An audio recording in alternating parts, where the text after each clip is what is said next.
कहानी का शीर्षक अर्थ का अनर्थ। लेखक Madan Mohan, global humanity mission. कहानी।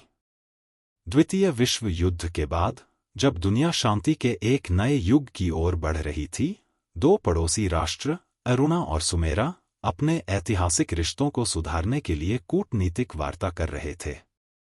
दोनों देशों के बीच पुरानी गलतफहमियां और सीमा विवादों की लंबी परंपरा थी।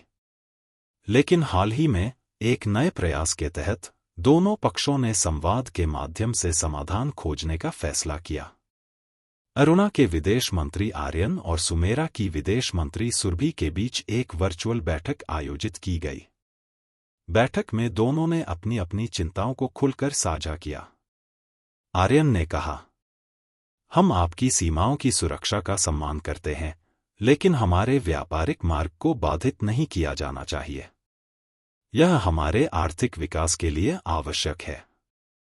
सुरभि ने सहमति जताई और कहा, हम आपके व्यापारिक मार्ग के महत्व को समझते हैं, लेकिन हमारी प्राथमिकता हमारी संप्रभुता और सुरक्षा है। अगर आप हमारी सीमाओं पर अपने सैनिकों की गतिविधियों को नियंत्रित करेंगे तो हम सहमति पर पहुंच सकते हैं। दोनों पक्षों ने एक समझौते का मसौदा तैयार किया, लेकिन संवाद के दौरान एक अनुवादक की छोटी सी गलती ने सब कुछ बदल दिया। अरुणा के पक्ष से भेजे गए संदेश में यह लिखा गया था, हम आपकी सुरक्षा के लिए आपके सैनिकों को सहयोग देंगे। अनुवाद के दौरान संदेश सुमेरा के पक्ष में इस प्रकार पहुंचा, हम आपकी सुरक्षा के लिए आपके सैनिकों को नियंत्रित करेंगे। यह शब्द सहयोग की जगह नियंत्रण का उपयोग पूरी बातचीत का अर्थ बदल गया। सुमेरा की सरकार को यह लगा कि अरुणा की सरकार उनके सैनिकों को नियंत्रित करना चाहती है, जो उनकी संप्रभुता का उल्लंघन था। संदेश के मिलते ही सुमेरा की मीडिया में खबर फैल गई कि अरुणा उनकी सेना पर कब्जा करने की योजना बना रही है। जनता का गुस्सा भड़क उठा और सुमेरा की सरकार ने अपनी सीमाओं पर सैनिकों की संख्या बढ़ा दी।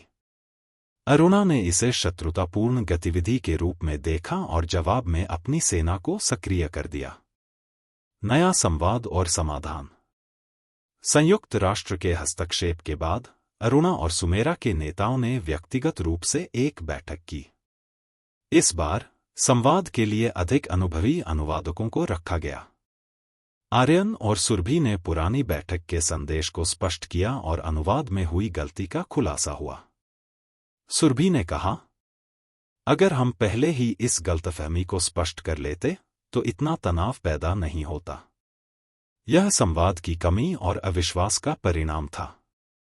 आर्यन ने सहमति जताई, यह हमारी जिम्मेदारी है कि हम संवाद में स्पष्टता बनाए रखें। हमें संवादहीनता से सबक लेना चाहिए। दोनों नेताओं ने एक शांति समझौते पर हस्ताक्षर किए और यह सुनिश्चित किया कि भविष्य में हर संवाद को स्पष्टता और पारदर्शिता के साथ संपन्न किया जाएगा। शिक्षा। यह कहानी सिखाती है कि संवादहीनता और गलतफहमियों के कारण बड़े संघर्ष पैदा हो सकते हैं। संवाद में स्पष्टता, पारदर्शिता और सहानुभूति होना आवश्यक है।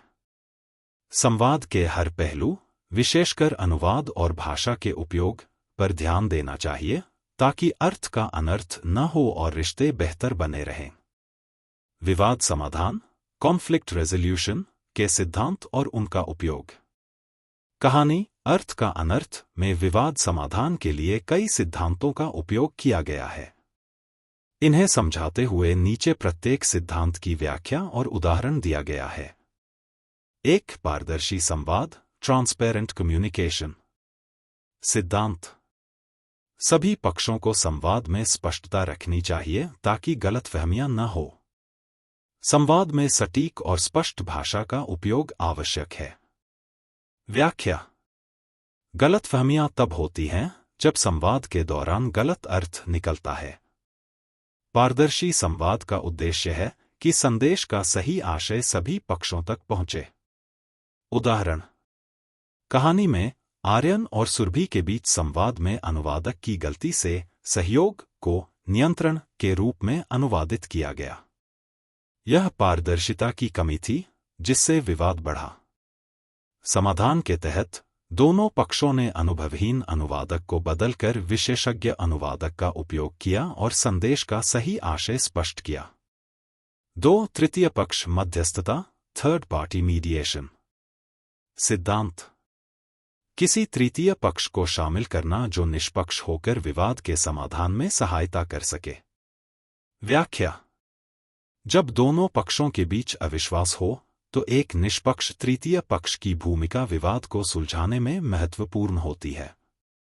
उदाहरण: संयुक्त राष्ट्र ने तृतीय पक्ष के रूप में हस्तक्षेप किया और दोनों राष्ट्रों के नेताओं को व्यक्तिगत रूप से मिलने के लिए प्रेरित किया। उनके प्रयासों से संवाद दोबारा शुरू हुआ और गलतफहमी को स्पष्ट किया गया। 3. सक्रिय सुनवाई, एक्टिव लिसनिंग। सिद्धांत: पक्षों को एक दूसरे की बात को ध्यानपूर्वक सुनना चाहिए, जिससे समस्याओं की वास्तविकता को समझा जा सके। व्याख्या: सक्रिय सुनवाई का उद्देश्य यह सुनिश्चित करना है कि प्रत्येक पक्ष को अपनी चिंताओं को साझा करने का अवसर मिले। यह गलत धारणाओं को दूर करने में मदद करता है। उदाहरण: बैठक के दौरान आर्यन और सुरभि ने शांतिपूर्वक एक दूसरे की बातों को सुना और गलतफहमियों को समझा। इससे उन्हें समस्या की जड़ तक पहुंचने में मदद मिली। 4. समस्या पर ध्यान केंद्रित करना, focus on the issue not the people. सिद्धांत: विवाद में व्यक्तिगत आरोप प्रत्यारोप से बचना चाहिए और समस्या पर ध्यान केंद्रित करना चाहिए।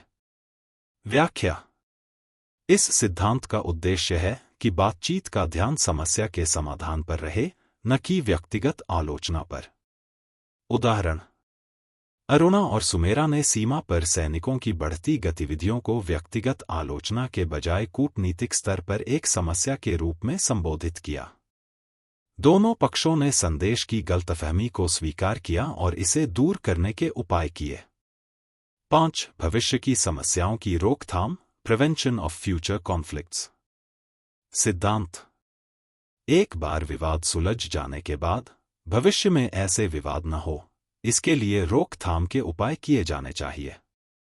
व्याख्या: समस्या का समाधान करने के साथ साथ यह सुनिश्चित करना भी आवश्यक है कि भविष्य में इसी प्रकार की गलतफहमियां न हों।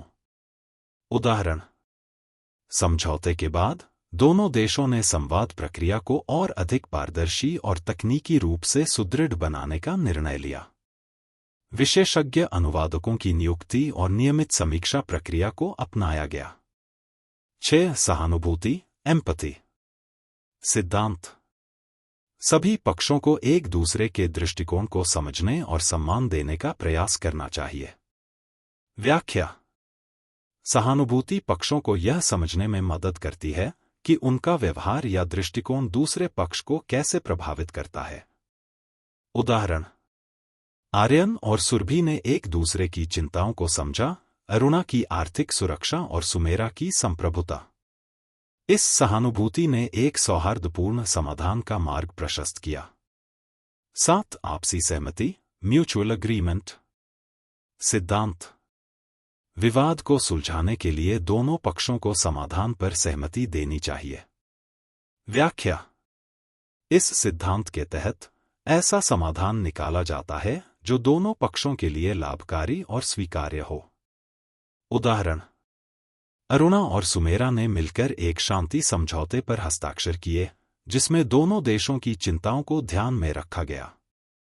निष्कर्ष: कहानी अर्थ का अनर्थ में कूटनीतिक संवाद की गलतफहमी को इन सिद्धांतों के उपयोग से सुलझाया गया। यह दिखाता है कि स्पष्ट संवाद, सहानुभूति और आपसी सहमति के साथ ही विवाद समाधान संभव है। साथ ही भविष्य की समस्याओं को रोकने के लिए सतर्कता और पारदर्शिता आवश्यक है। धन्यवाद।